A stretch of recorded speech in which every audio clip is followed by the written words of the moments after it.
기도합니다. 하나님 아버지 감사합니다. 주님이 얼마나 큰 은혜, 많은 은혜 주셨는지요. 오늘도 예배하며 하나님 앞에 예물 드리게 하시니 감사합니다. 하나님 아버지, 주님께서 하나님 주신 은혜 아름답게 감사로 드리는 아버지 이 소중한 은혜 주셨사오니 삶 속에 더욱더 감사가 넘치고 은혜가 넘치고 그리고 놀라운 하나님의 증거들이 넘치도록 주님 역사해 주시기를 원합니다.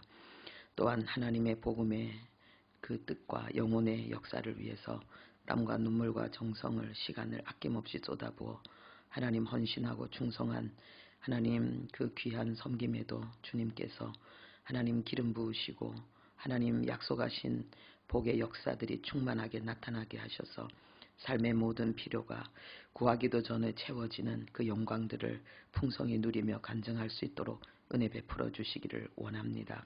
아버지, 이 시간도 하나님의 말씀을 대합니다.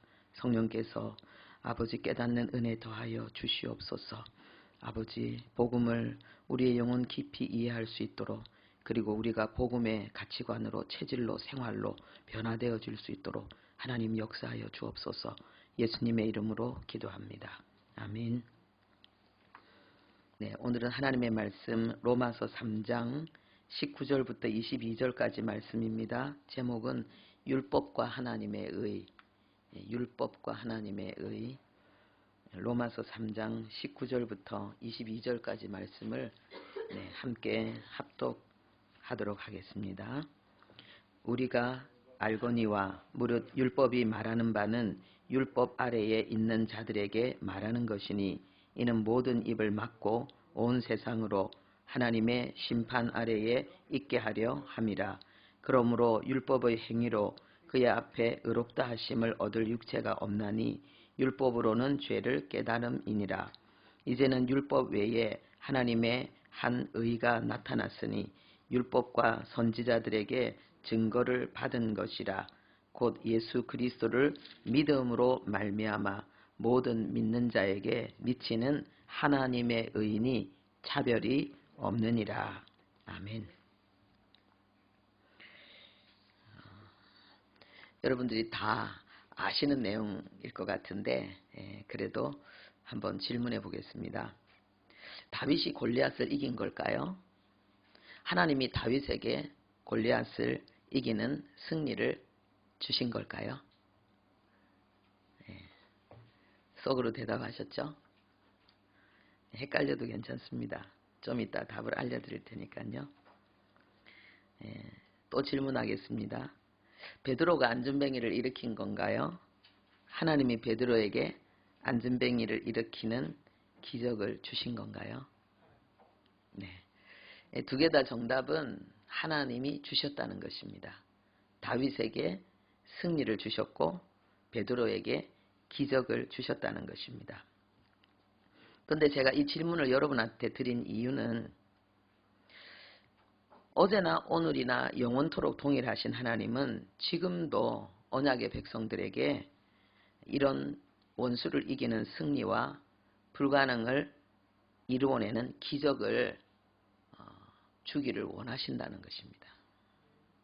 먼저 우리 안에 하나님은 이런 승리와 이런 기적을 이루어내기를 원하십니다. 그래서 우리의 삶이 도전과 승리, 환희와 감격, 성도들의 삶의 실제가 되고 그 증거들이 차고 넘치기를 주님은 원하십니다. 그래서 하나님과 동행하는 삶은 그냥 가만히 갈 수 없는 삶, 너무 기뻐서 입에서는 막 콧소리가 나고 어깨는 들썩이고 몸은 막 신나고 막 소리를 지르고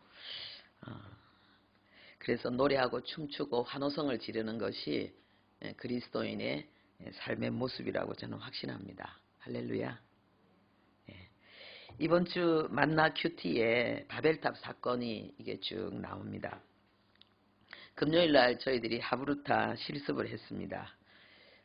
너무 재밌었어요. 너무 재밌었어요.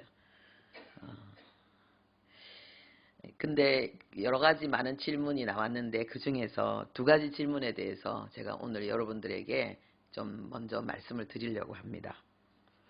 왜 그 성을 탑으로 이렇게 올리는 거잖아요. 왜 그 이름을 바벨이라 했을까? 해필 바벨이라 했을까라는 그런 질문을 하는 분이 있었습니다. 이 바벨이란 말은 혼잡, 혼란 이런 뜻이잖아요. 그리고 그것은 언어를 혼잡케 하신 하나님의 역사를 이렇게 부각시키는 이름이잖아요. 그리고 이 단어는 혼동하다, 뒤죽박죽하다, 더럽히다, 착색하다 이런 동사에서 나온 명사입니다. 하나님은 왜 다른 이름이 아니라 바벨이란 이름, 뭐 높이 올라갔다는 의미의 이름을 지을 수도 있고 하나가 된 역사라는 의미의 이름을 지을 수도 있는데 언어를 완전히 혼란하고 뒤죽박죽으로 만드는 그런 하나님의 심판을 강조하는 바벨이라는 이름을 하나님은 주셨을까?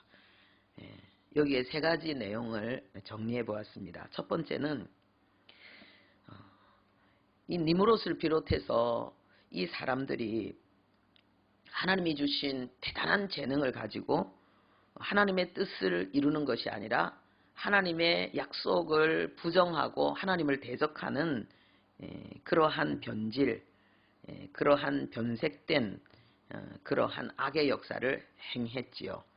그리고 여기에 대해서 하나님은 언어를 혼란케 하는 그 단 한 번의 역사로, 단 하나의 역사로 하나님이 주신 재능으로 하나님을 대항했던 이들에게 비참한 최후를 맞이하게 하셨다는 것. 하나님이 이것을 우리에게 기억시키기를 원하신 거죠.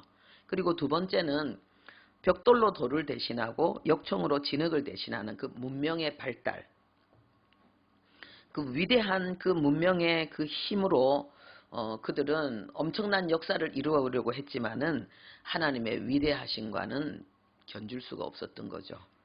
그래서 그 모든 것이 한순간에 완전히 무너져 버리는 그 결과를 하나님은 우리가 기억하기를 원하신다는 거죠.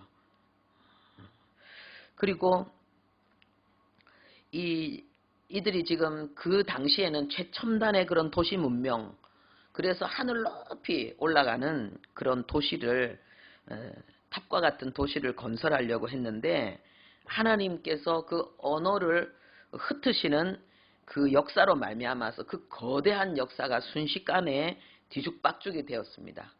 그래서 이것은 하나님을 대항했던 그 수치스러운 인간의 역사를 증거하고 있는 것입니다. 요즘 이제 AI 때문에 미래가 어떻게 될까 굉장히 불안해하는 분들이 많은데요.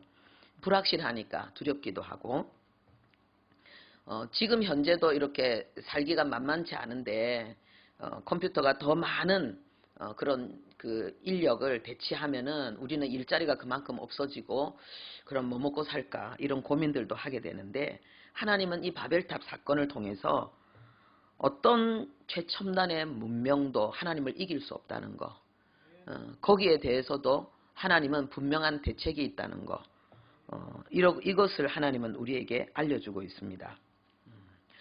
그리고 또 한 가지 질문이 뭐였냐 하면은 하나님은 왜 이같이 시작하였으니 이후로는 그 하고자 하는 일을 막을 수 없으리라 라고 말씀하셨을까? 하나님도 막을 수 없는 어마어마한 역사가 일어날 거라는 것을 얘기하는 걸까? 이런 의문을 가지고 질문하시는 분이 있었습니다. 문자적으로는 그런 것 같은데 실제 뜻은 그런 게 아니고요. 하나님을 대적하는 인간의 역사가 이제는 극에 달했다는 것을 이런 식으로 표현하는 것입니다. 이 말은 뭐냐 하면은 이제는 하나님의 심판이 코앞에 닥쳤다는 것을 증명하는 거죠. 하나님께서 이 악이 관영하는 것을 더 이상 지켜볼 수 없을 때 하나님이 하는 것이 심판입니다. 그래서 노아 홍수가 그렇게 일어났고요. 소돔과 고모라가 그렇게 불에 소멸되어졌습니다. 그래서 이 바벨탑 사건이 하나님 보실 때에 얼마나 이것이 악한 대적의 역사였는지 그야말로 극한 그 하나님을 대항하는 극치의 악의 역사였는지를 하나님께서 우리에게 알려주고 있는 것입니다. 금요일 날 이제 저희들이 하브루타 실습을 했는데 그 금요일 날 끝나고 나서 저녁에 이게 잠자리에 드는데 잠자리에 드는 그 시간까지도 저는 아직 그 바벨탑 현장을 떠나지 않고 있더라고요. 그 하나님의 말씀의 실제 속에 막 제가 들어간 것처럼 그렇게 그 현장이 제 영혼에 그렇게 계속해서 메아리 치는 거예요. 그 사람들이 그 남다른 탁월한 문명으로 인해서 교만하고 그러면서 하나님을 대적하는 그 도시를 그 탑을 건설하려고 하는 도시로 된 탑을 건설하려고 하는 그 우쭐함과 그런 그 악한 역사들이 이렇게 마음속에 그려지고 그런데 한순간에 하나님이 언어를 흩으심으로 말미암아서 그 어마어마한 공사가 갑자기 중단됨으로 말미암아 그들이 느끼는 그 충격, 허탈함, 그리고 두려움과 공포 그러면서 생기는 여러 가지 수많은 그런 어떤 그 곤란한 고통스럽고 불행한 일들 이런 것들을 이렇게 막 영화로 보는 것처럼 제가 그 속에서 이렇게 투명 인간이 돼서 보는 것처럼 이렇게 느껴졌습니다. 그러면서 제 마음속에 그 공포, 두려움이 있잖아요. 그게 많이 공감이 되어지면서 내가 여기 안 있어서 정말 다행이다. 내가 이곳에 있어서 이 바벨을 심판하는 하나님의 이 그 준엄한 심판을 내가 받는 이 무리 속에 있지 않아서 너무 다행스럽다라는 그런 생각이 들면서 내가 예수 그리스도 안에 있어서 하나님의 심판, 가장 무서운 심판은 미래에 있잖아요. 지옥 판결보다 더 무서운 심판이 없잖아요. 그 공포를 면했다는 이 사실에 대해서 그렇게 감사할 수가 없었습니다. 그리고 제가 아침에 그 다음날 아침에 토요일 날 아침에 눈을 떴을 때도 여전히 그 감격이 제 영혼에 이렇게 살아 있었어요. 그래서 제가 깜짝 놀랐어요. 야, 하브루타가 이렇게 엄청난가. 이게 기록된 말씀을 우리는 로고스라고 합니다. 그런데 이 기록된 말씀이 내 영혼을 향해서 엄습해 밀려와서 하나님에 대해서 의심하거나 그리고 하나님을 대적하는 비성경적인 내 영혼 깊은 곳의 어떤 고정관념과 편견들, 그래서 하나님의 연합, 하나님께 대한 철저한 순종과 충성을 가로막는 그 모든 생각의 견고한 진들이 와르르 무너지는 그 하나님의 말씀이 레마로 내 속에 파고 들어오는 그 역사, 그 역사가 굉장히 귀하거든요. 하나님의 사람들은 다 그 역사를 통해서 방향이 변하고 그리고 하나님께 몰입하고 힘들어도 그것을 당연하게 여기고 오히려 그것을 영광으로 여기면서 그 어려운 터널들을 견뎌내고 그리고 험준 산령 그 험한 그 등선을요 그 산들을 뛰어넘고 벽을 뛰어넘고 막 이런 삶을 살아내는 레마의 역사잖아요. 그게 말씀이 강력하게 그 영혼을 사로잡고 그 사람을 이끌어 나가는 그 역사잖아요. 그 사람의 위대함이 아니고 그 사람을 붙들고 나가는 말씀의 능력인데 그걸 바로 레마라고 하는데 이 하브루타를 통해서 이 레마의 역사가 우리 안에 강력하게 일어나겠구나 라는 것을 제가 생각하면서요. 우리 성도님들이 이 말씀에 사로잡혀서 막 육회, 통쾌, 상쾌한 그 신앙생활 하는 것을 마음에 그리면서 제가 얼마나 행복했는지 몰라요. 그 성경에 보면 혈류증 든 여인이 예수님의 옷자락을 살짝 잡았어요. 아마 많이도 잡지 않고 그냥 살짝 손만 댔을 거예요. 본인이 손만 대도 자기가 나을 거라고 믿었다라고 기록하고 있는데, 근데 손만 댔는데 예수님의 그 치유의 능력이 자기 몸 안에 들어와서 수년 동안 자기를 괴롭히고 모든 돈을 다 쏟아부어도 어떤 유능한 의사도 치료하지 못했던 그 하혈하는 그 혈류 그 고통이 끝나버린 거예요. 예수님의 옷자락을 잡았다는 이것은요, 우리가 이 66권의 수많은 말씀 중에서 한 말씀을 한 말씀을 붙들었다는 것과 똑같은 거예요.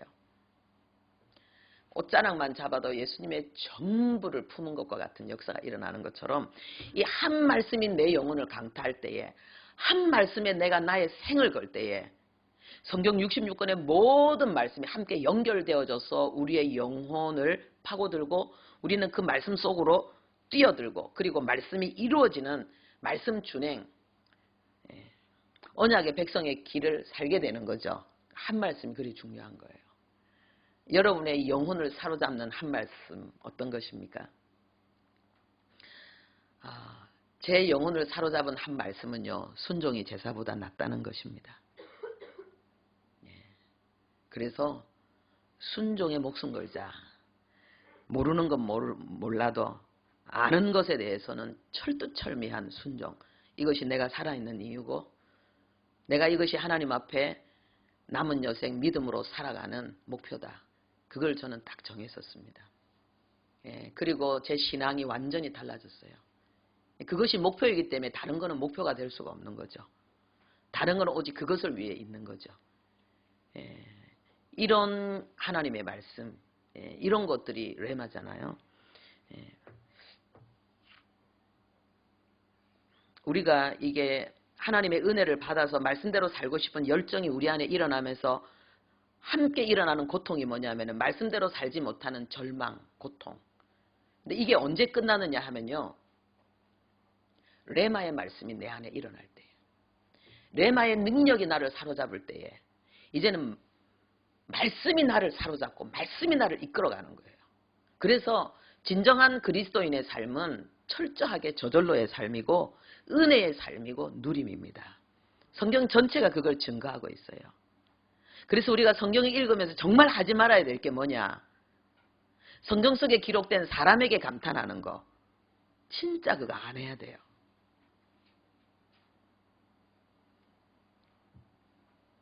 그러면 우리는 나는 왜 이렇게 못할까? 열등감에 빠지게 되고 좌절하게 되죠. 성경을 자세히 보면은요. 믿음의 영웅이 있었던 것이 아니라 하나님의 위대한 믿음의 영웅을 일으키는 역사가 있었던 거예요. 그래서 바울도 말하기를 나의 나된 것은 하나님의 은혜다 그랬죠. 베드로도 예수님을 3번이나 부정하고 부인했던 자입니다. 아주 그 혈기가 왕성한 열정도 있지만 혈기도 있는 그런 자였습니다. 그런 연약함이 있었습니다. 성경 모든 곳에 하나님께서 하나님이 쓰신 사람들의 연약함과 실수와 약점을 기록해 놓은 이유는 뭐겠습니까? 내가 했다는 거예요. 내가 사로잡았다는 거예요. 내가 이 사람을 변화시켰다는 거예요. 약하고 부족하고 볼품없던 이를 내가 이런 영웅으로 변화시켰다는 거예요. 다윗도 영웅이잖아요. 그죠? 전쟁에 한 번도 진 적이 없어요. 근데 다윗을 아버지는 말제라 그랬어요. 이것은 보잘것없는 놈이란 뜻이에요.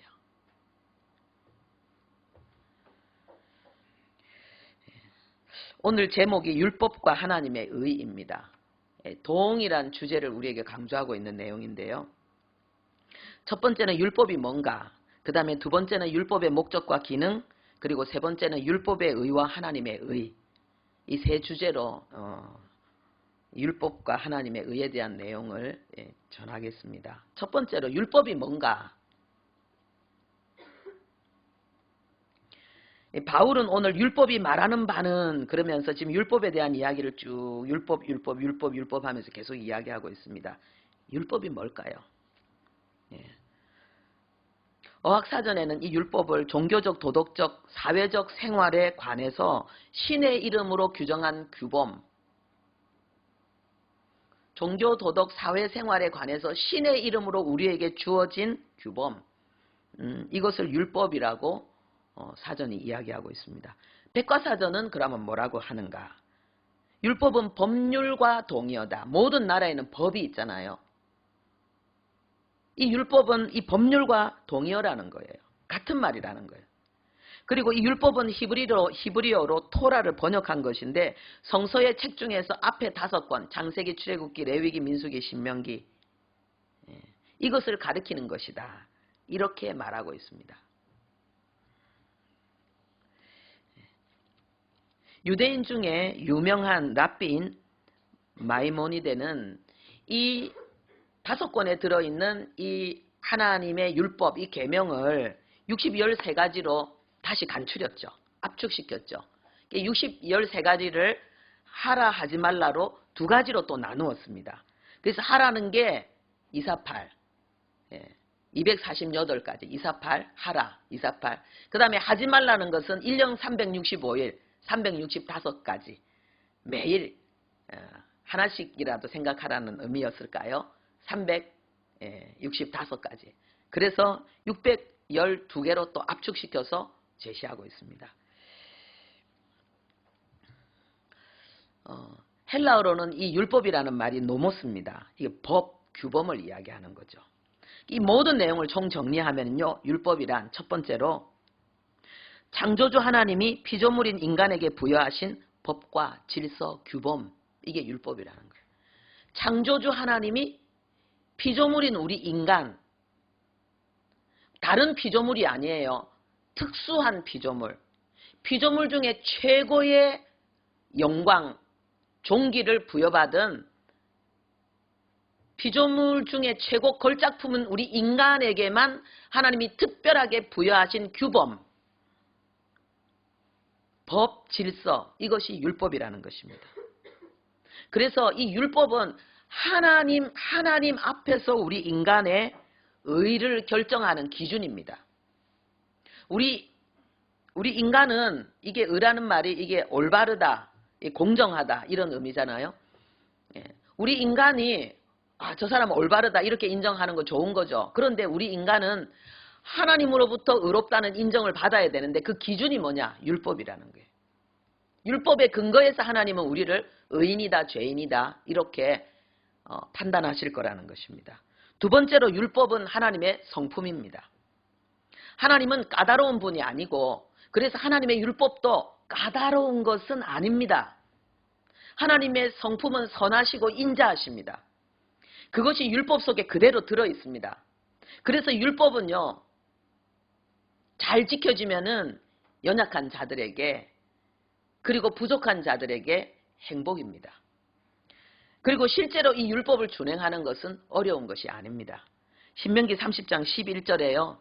이 명령은 율법을 이야기하죠. 어려운 것도 아니고 먼 것도 아니다. 지키기가 쉽다는 거지요. 그 다음에 요한일서 5장 3절도 그의 계명들은 무거운 것이 아니다. 하나님의 말씀을 지키기가 힘들지 않다는 거예요. 쉽다는 거예요. 세 번째로 율법은 하나님의 사랑과 정의가 실현되는 하나님의 나라의 정체성이고 하나님의 나라의 영광이라는 거예요. 율법이 지켜질 때에, 율법이 실현되어질 때에 세상은 하나님의 영광을 보게 될 것이라는 거예요.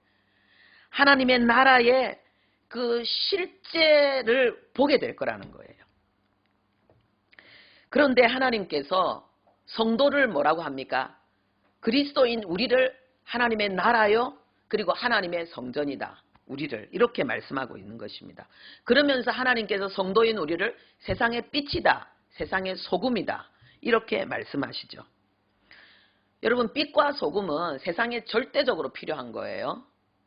소금은 과거에는 돈, 화폐처럼 쓰여졌지요. 지금 금이 화폐처럼, 화폐의 대용물로 쓰이는 것처럼 그만큼 이 소금은 가치 있는 것이고 귀한 것이었습니다. 그리고 빛은 말할 것도 없지요. 빛이 얼마나 중요한가. 어둠을 생각해 보면은 빛은 절대적인 필요, 세상의 절대적인 필요라는 걸 알 수 있습니다. 그러니까 하나님께서 우리를 세상의 빛과 소금이라고 말씀하신 것은 이 땅의 그리스도인들은 세상에서 절대적으로 필요한 존재이고 가장 가치 있고 소중한 존재이며 기준이라는 것을 하나님께서 우리에게 말씀하고 있는데 어떻게 이것이 실제로 세상 가운데서 나의 삶 속에서 실현되어지냐는 거예요. 하나님의 율법이 내 안에서 실현되어지는 만큼 이것은 세상 가운데서 빛과 소금은 실제화되어질 것이라는 것을 성경이 우리에게 알려주고 있습니다. 놀라운 이야기죠. 하나님께서요, 아브라함을 통해서 믿음의 후손인 우리 모두를 향해서 하시는 말씀이 뭐냐? 너희들은 복의 근원이고 세계 열방이 너희들을 통해서 복을 받을 것이다. 이 빛과 소금이 바로 똑같은 이야기예요. 우리가 사회의 정치, 경제, 사회, 문화 이 모든 것들을 보면서 왜 저래? 정치가 왜 이 모양이야? 그리고 이 세상이, 이 사회가 왜 이 모양이야? 우리가 막 그 손가락질하고 비난할 수 있는 그런 내용들을 우리가 접할 때에 우린 그렇게 하면 안 돼요. 그렇게 할 수가 없습니다. 왜냐하면 세상은 어차피 그럴 건데 그리스도인이 바로 그 문제를 해결하고 그리스도인이 바로 그 부족을 채워주고 그리스도인이 바로 슬픔 많고 고통 많은 이 세상을 살만한 세상으로 만들 사명자이기 때문에 그렇습니다. 그래서 예수 믿는 사람은 세상을 보면서 손가락질하고 비난하는 것이 아니라 세상을 살기 좋은 사회로 사람들에게 위로와 행복을 줄 수 있는 그런 정치, 경제, 사회, 문화를 이루기 위해서 우리가 공부하고 훈련하고 재능을 키우고 하나님과 함께 선한 역사를 이루어야 될 사명의 기관입니다. 여기에 우리가 눈을 뜨고 우리가 여기에 하나님 앞에서 아멘하고 내 남은 평생을 하나님 그 일을 위해서 달려가겠다고 작정할 때에 성령이 우리 안에 불로 역사합니다. 불로. 기적이 거기서 일어나는 거예요. 앞에 여러분에게 질문했던 것. 다윗에게 골리앗을 이기는 승리를 주시는 역사가 여러분에게 일어납니다. 여러분의 힘으로는 불가능한 일들을 해내는 역사가 일어나는 거예요.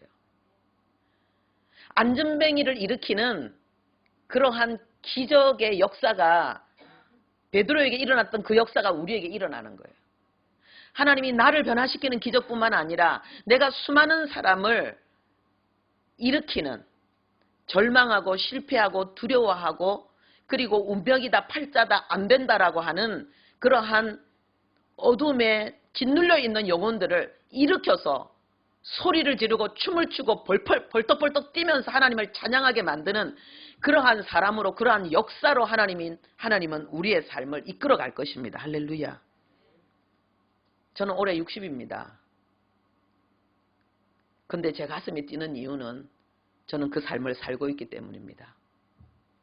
그리고 제 가슴이 뛰는 제 가슴을 가장 뜨겁게 만드는 또 하나는 여러분들이 바로 그 삶을 사는 것입니다.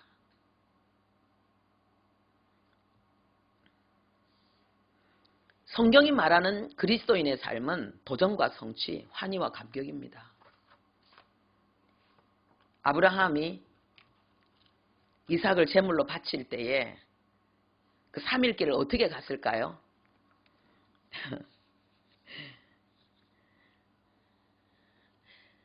초대교회 성도들이 그 모진 핍박을 받으면서 죽음의 위협을 무릅쓰고 삶의 터전을 잃어버리면서도 그들은 복음을 위해서 이런 고난 당하는 것을 기쁘게 여겼다 했습니다. 아브라함이 이삭을 제물로 바치기 위해서 달려간 3일 길은 기쁨의 길이었을 것입니다. 왜요? 하나님이 예비하실 거라는 걸 알고 있었기 때문에. 그래서 그것은 이삭을 제물로 바치기 위해서 가는 길이 아니고 부활의 영광을 경험하기 위한 거룩한 자리로 나가는 길이었기 때문에 그랬을 것입니다. 우리가 하나님과 함께 동행하는 그 삶이 그런 거죠.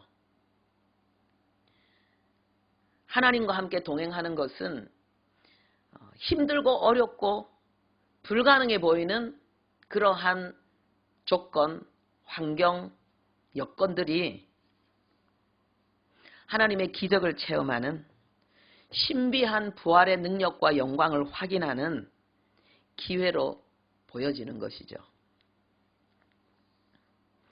율법이 우리 안에서 우리의 내면 속에서 실현되어지는 그 성령의 충만한 역사는 우리에게 그 삶을 제공합니다.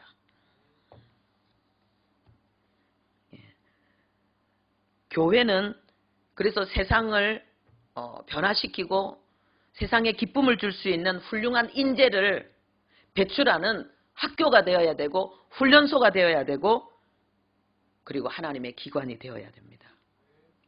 그래서 여러분들 이 주보 내용이 많잖아요. 그걸 위해서입니다. 우리 교회에 교육이 많잖아요. 왜 많은가? 여러분을 이 시대에 명실상부한 이 민족과 이 시대의 빛과 소금으로 일으키고자 하는 하나님의 열정입니다. 할렐루야. 저는 확신합니다. 네 번째로요. 율법은 이스라엘의 성문법과 이방인들의 양심의 법을 다 포함하고 있습니다. 이 율법이 이 기록된 성경의 그러한 십계명을 비롯해서 모세 오경에 기록된 그 하라 하지 말라는 하나님의 법뿐만 아니라 사람의 양심이 어디 있어요? 마음속에 있죠. 사람의 양심 속에 새겨진 하나님의 법, 이게 율법이라는 거예요. 그렇기 때문에 이스라엘뿐만 아니라 모든 이방인에게 하나님은 율법을 주셨습니다. 성문법으로, 글로, 그리고 양심으로. 그렇기 때문에 하나님의 율법의 대상은 전 인류입니다. 그리고 율법 준행은 전 인류의 창조주 하나님을 향한 의무입니다.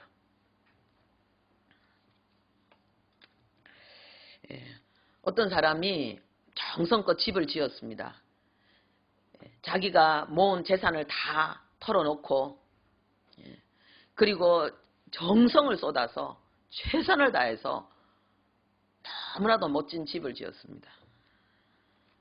그런데 그 마을에 그 불안당이 있는데 이 깡패인데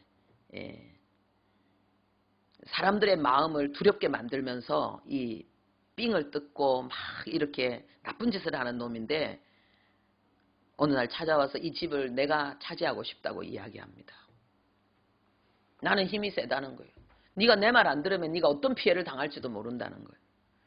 그러면은 이 사람은 가족과 함께 이 아름다운 집에서 지낼 것을 꿈꾸면서 자기의 모든 것을 쏟아부은 이 소중한 집을 내어놓아야 될까요? 그것을 지키기 위해서 이 위협을 극복하고 이겨내기 위해서 애를 써야 될까요? 제 질문이 너무 뻔한 걸 질문했죠. 그죠? 이게 율법이에요.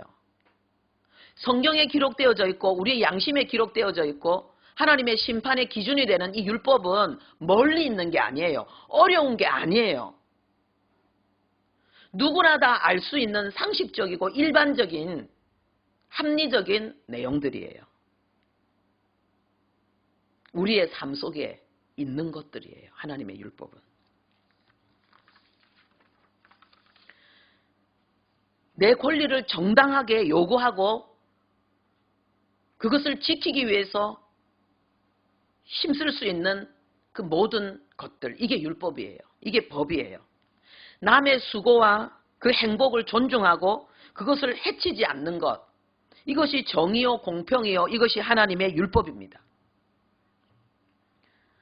그래서 이 창조주 하나님에게 있어서 우리 인간에게 부여한 이 율법은 하나님의 주권이고 이것은 하나님의 통치고 그리고 하나님의 심판의 기준입니다.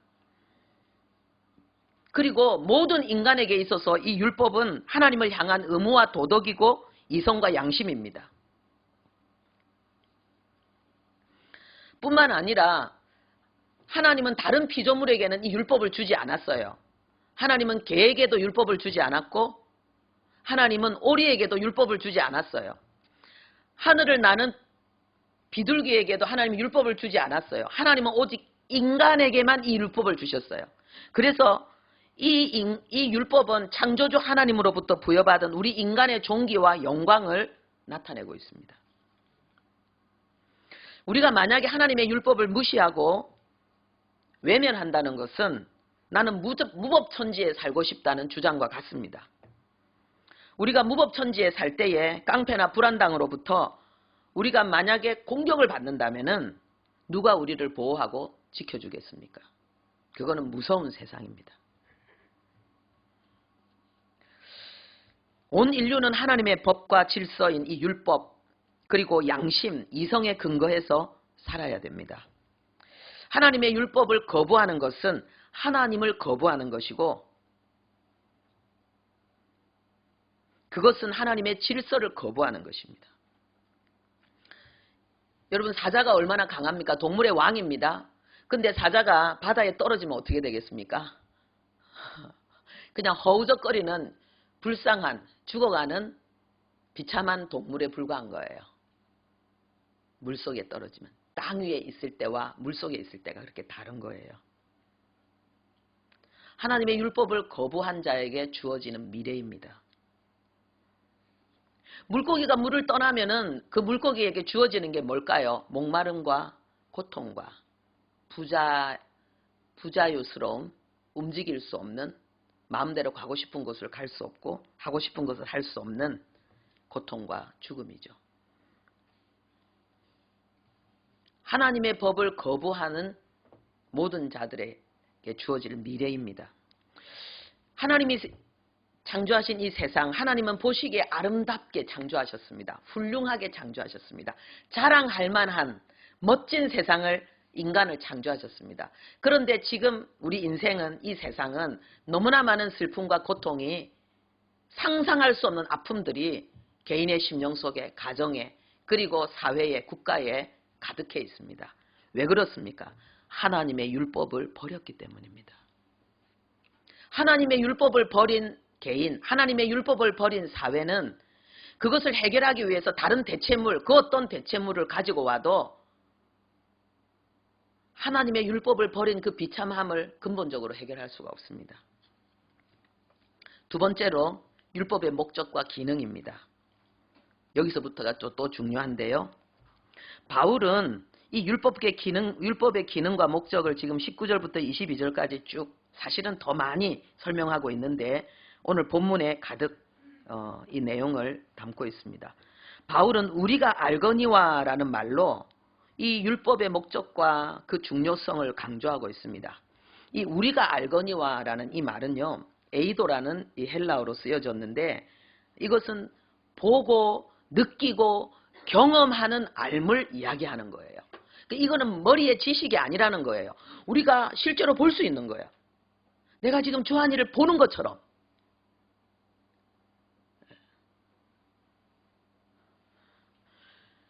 내가 아름다운 꽃을 보고 내 가슴 속에 아름답다라는 느낌이 내 감정이 일어나는 그 알거니와인 거예요. 그리고 실질적으로 그러니까 뭡니까? 경험되어지잖아요. 경험되어지는 거. 꽃을 보는 것이 아니라 꽃을 알고 꽃을 경험하는 이 율법에 대한 이야기를 지금 하고 있다는 거예요. 이 말은 뭡니까? 이게 문법적으로도 이것이 동사고 직설이고 완료로 되어 있는데 이것은 이 율법은 어떤 그냥 이론이나 추측이 아니고요. 이것은 실제라는 거예요. 실제. 우리가 보고 느끼고 경험하는 실제라는 거예요. 이 율법이. 그리고 이 율법의 모든 내용은 변하지 않는 영원히 고정된 진리라는 거예요.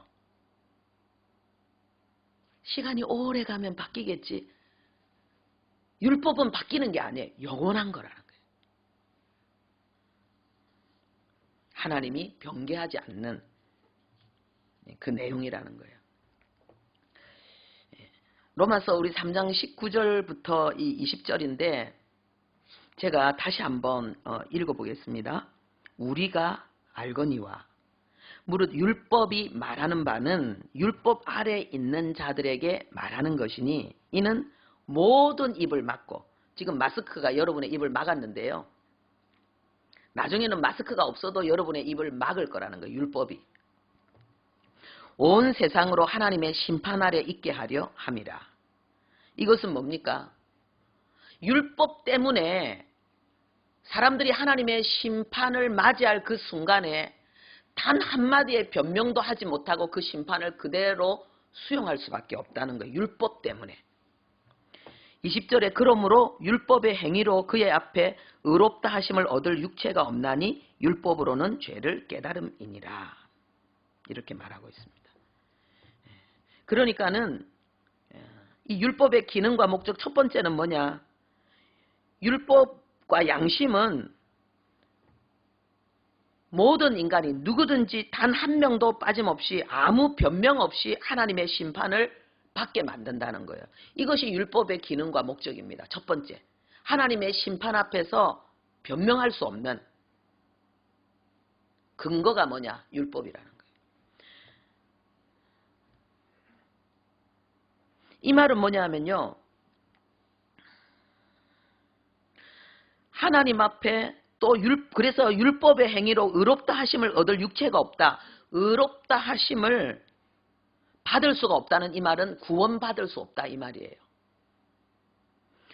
내가 하나님의 말씀을 잘 지키는 것이 구원의 내용, 이유가 전혀 되지 못한다라는 걸 지금 이야기하고 있는 거예요. 율법의 행위로는 의롭다함을 받을 육체가 없다는 말은 내가 말씀을 잘 지키는 거하고 나의 구원과는 아무 관계가 없다는 거예요.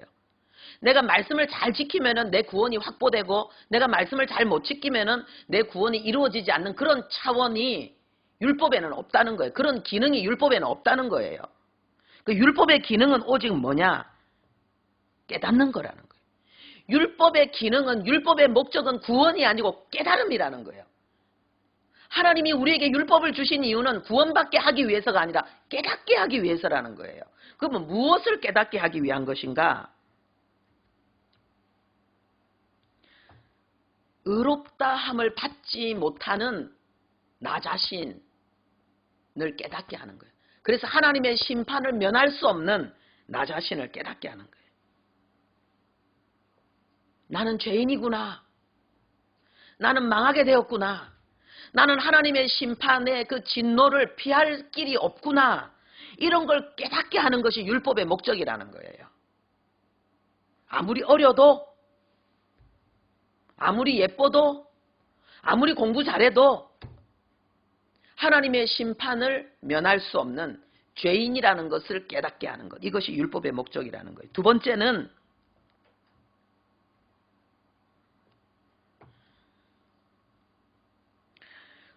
이 율법의 목적은요, 기능은요, 율법 외에 다른 구원의 내용으로 우리의 마음을 이끌어 간다는 거예요. 율법을 지킴으로 인해서 구원받을 수 없는 우리의 절망 상태는 그러면 어떻게 구원을 받아? 그러면 구원받기 위해서는 어떻게 해야 돼? 하나님의 심판을 피하기 위해서는 어떻게 해야 돼? 라고 다른 방법을 찾게 만든다는 거예요.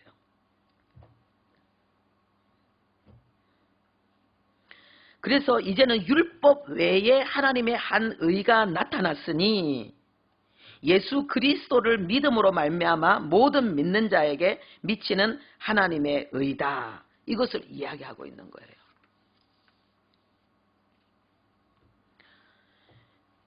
결국은 율법 외에, 율법으로는 안 되기 때문에 다른 방법, 다른 길을 지금 그 얘기를 하고 있는 거예요.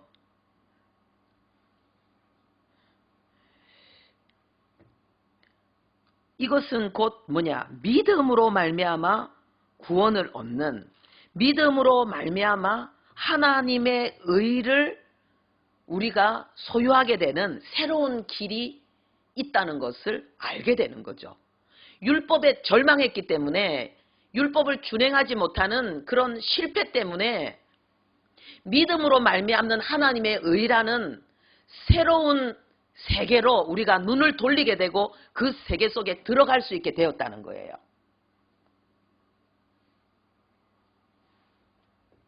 차별이 없느니라. 이 말은 누구든지 예수를 믿음으로 말미암아 하나님의 의의 축복을 누리게 된다는 거예요. 누구든지. 어려도, 못나도, 가방끈이 짧아도 나이가 많아도 몸이 아파도 아무 관계가 없다는 거예요. 오직 예수를 믿음으로 말미암아 하나님의 의를 내가 덧입게 되는 그런 축복을 누구든지 누릴 수 있게 되었다는 거예요. 그래서 이제 결론 정리를 하면은요, 율법의 기능과 목적은 우리가 죄인인 것을 깨닫고 심판을 피하기 위해서는 내 자신 밖에 있는 구원을 찾아야 된다는 것을 우리에게 알려주는 것이 이게 율법의 목적이라는 거예요. 그래서 인간이 하나님의 심판을 피하는 길은 오직 자기의 의로운 행위가 아니고 오직 예수를 믿음으로 말미암아서 하나님의 의를 덧입는 그 역사밖에 없다는 것입니다. 이것은 구원의 방법을 하나님께서 인간을 통해서가 아니라 하나님 스스로 하나님 자신을 통해서 이루어내겠다는 것을 우리에게 알려주는 것입니다. 구원이 사람에게서 나오지 않고 구원이 오직 하나님에게로부터 나온다는 것을, 구원의 방법이 인간이 아니고 하나님이라는 것을 율법이 우리에게 증거하고 있다는 거예요. 그리고 이 내용을 통해서 하나님이 우리에게 알리는 것은 율법 아래 있는 자들이 있고 율법 아래 있지 않는 다른 장소에 있는 자들이 있다는 거예요. 그래서 구원이 장소라는 것을 우리에게 알려주고 있는 거예요. 구원이 내가 율법을 많이 준행하는 그러한 나의 의로 인해서 구원이 결정되어지는 것이 아니라 구원은 장소를 옮기는 것이 구원이고 다른 장소에 내가 있게 되는 것이 구원인데 그 다른 장소가 바로 예수 그리스도 안이라는 거예요. 하나님의 은혜 안이라는 거예요. 우리에게 이걸 가르쳐 준다는 거예요.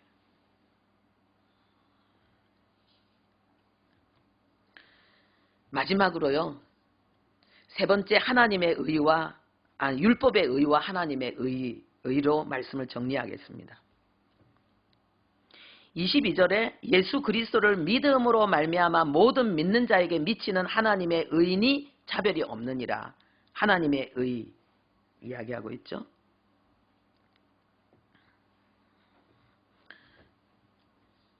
그 다음에 20절에도요. 율법의 행위로 그의 앞에 의롭다 하심을 얻을 육체가 없나니 그랬습니다. 율법과 관계된 게 이게 의라는 거예요. 율법의 행위로 그의 앞에 의롭다 하심을 얻을 육체가 없나니 이게 무슨 말입니까?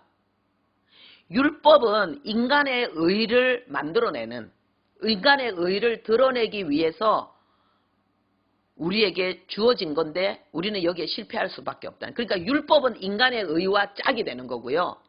믿음은 하나님의 의와 짝이 되는 거예요. 율법은 인간의 의와 짝이 되는 거예요. 율법을 준행하는 것은 우리 인간의 의로움을 나타내는 것이고 믿음은 하나님의 의로움을 나타내는 거라는 거예요. 이 짝이 다르다. 이 짝을 여러분 꼭 기억하셔야 돼요.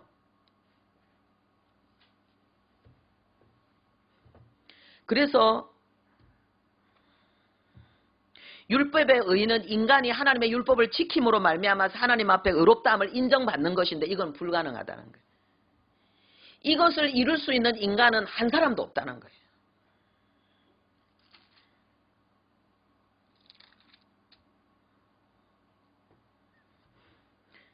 율법의 행위로 그의 앞에 의롭다 하심을 얻을 육체가 없다는 거예요.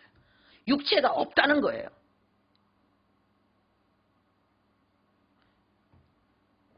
그래서 율법을 지킨 인간의 의를 가지고 하나님 앞에 설 수 있는 존재는 한 사람도 없다. 이것을 우리에게 가르쳐주고 있습니다. 그래서 이제 우리는 다른 의를 찾아야 되는데 그게 뭐냐? 내 의는 실패하기 때문에 내 의는 나를 구원해낼 수 없기 때문에 이제는 하나님의 의를 찾게 된다는 거죠. 예수 그리스도를 믿음으로 말미암아.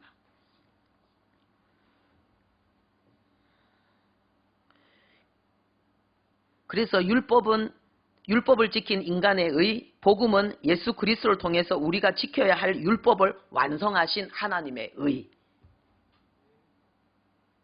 복음은 예수 그리스도를 통해서 우리가 지켜야 할 율법을 완성하신 하나님의 의.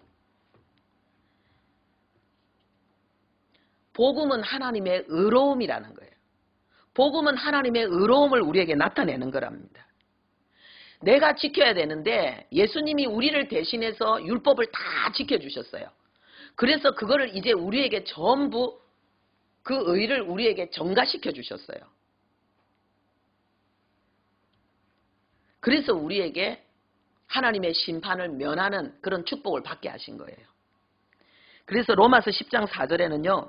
그리스도는 모든 믿는 자에게 의를 이루기 위하여 율법의 마침이 되시니라 그랬습니다. 율법의 마침, 이 말은 뭐냐 하면은 율법의 종결, 율법의 종결, 율법의 완성, 율법의 목표, 그 목적을 이루었다는 거예요. 예수님이. 율법을 완전히 충족시켜 주셨다는 거예요. 예수님이. 왜 예수님은 율법을 충족시켰는가? 율법을 충족시키기 위해서 예수님이 하신 일이 뭔가? 사람의 몸을 입고 이 땅에 오셔서 그리고 십자가의 그 험한 희생과 고통의 쓴 잔을 스스로 마시고 생명을 내어놓으시고 죽음의 자리까지 이르는 거예요. 이게 뭐냐? 예수님이 율법을 완성하신 거예요. 예수님이 다 이루었다는 거예요. 율법이 우리에게 요구하는 것을 우리가 이루지 못하기 때문에 예수님이 대신 다 이루었다는 거예요. 우리가 자식이 예를 들어서 주한이가 가게 가서 이것저것 만지다가 장난감을 깨트렸어. 박살이 났는데 그게 얼마짜리냐 하면 한 100만 원짜리 장난감을 깨트렸어. 그러면 주한이 그 갚을 수 있어요? 못 갚죠. 그러면은 그거는 누가 대신 갚아주는 거예요? 아빠가. 이게 복음인 거예요. 이게 복음. 내가 갚을 수 없는 것, 이게 율법을 지키지 못하는 나의 한계예요. 그런데 예수 그리스도께서 내 대신 그 고난, 그 쓴 잔을 마시면서 율법을 완성해 주셨어요. 하나님이 우리 인간에게 요구하는 율법을 예수님이 몸소 다 온몸으로 다 갚아셔서 그 율법을 결론 지었어요. 완전히 율법에 이제는 그 요구를 종결시켜줬어요. 그러면은 이제 우리가 율법을 지켜야 될 그 의무, 잘 못 지켜서 우리가 하나님 앞에 심판을 받아야 될 그 형벌이 우리에게 있습니까? 없어요. 주한이가 그것을 100만 원짜리 장난감을 아빠가 갚아주셨어. 그러면 이제는 주한이는 떳떳하게 그 가게에 다시 들어갈 수 있는 거야. 그쵸? 근데 만약에 아빠가 안 갚아주면 그 가게에 들어갈 수 있어요? 못 들어가지. 바로 이게 복음인 거예요. 예수님이 율법이 우리에게 요구하는 그 모든 요구를 예수님이 대신 다 담당해 주셔서 이제 우리는 예수 그리스도 안에서 우리는 율법을 이룬 자가 된 거예요. 할렐루야. 그래서 율법을 대하는 우리 성도의 자세는 첫 번째로 두려움이 아니고 감사가 돼야 된다는 거예요. 기쁨이 돼야 된다는 거예요. 왜? 우리는 율법 아래 있지 않고 예수 그리스도 안에 있기 때문에. 두 번째로 율법을 대하는 성도의 자세는 안식과 평안이라는 거예요. 율법으로 인한 심판, 하나님의 진노가 이제 우리에게는 없기 때문에. 할렐루야.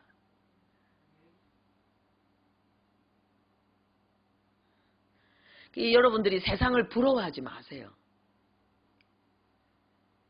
노아가 시집가고 장가가는 세상이 부러웠을까요? 자기는 마누라 하나 가지고 몇백 년을 살아가고 있는데 세상의 노아 시대 세상의 사람들은 자기가 좋아하는 모든 여자로 마누라를 삼는 거예요. 그러니까 그냥 어떤 부자들은 뭐 마누라가 뭐 100명이 되고 200명이 돼 왕처럼. 부럽습니까? 곧 죽을 건데. 돼지는 아침이 되면 빨리 일어나 이런 소리 안 들어요. 돼지는 그냥 지가 일어나고 싶을 때 일어나서 먹으면 돼요. 씻고 출근해야지 이런 소리 돼지는 안 들어요.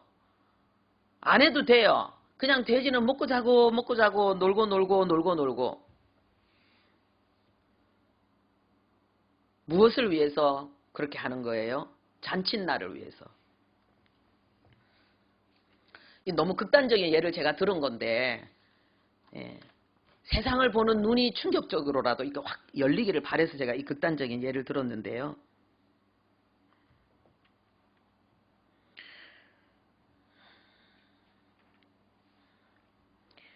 그래서 우리는 율법을 대하는 두 번째 우리 성도의 자세는 안식과 평안이라 해야 되는 거예요.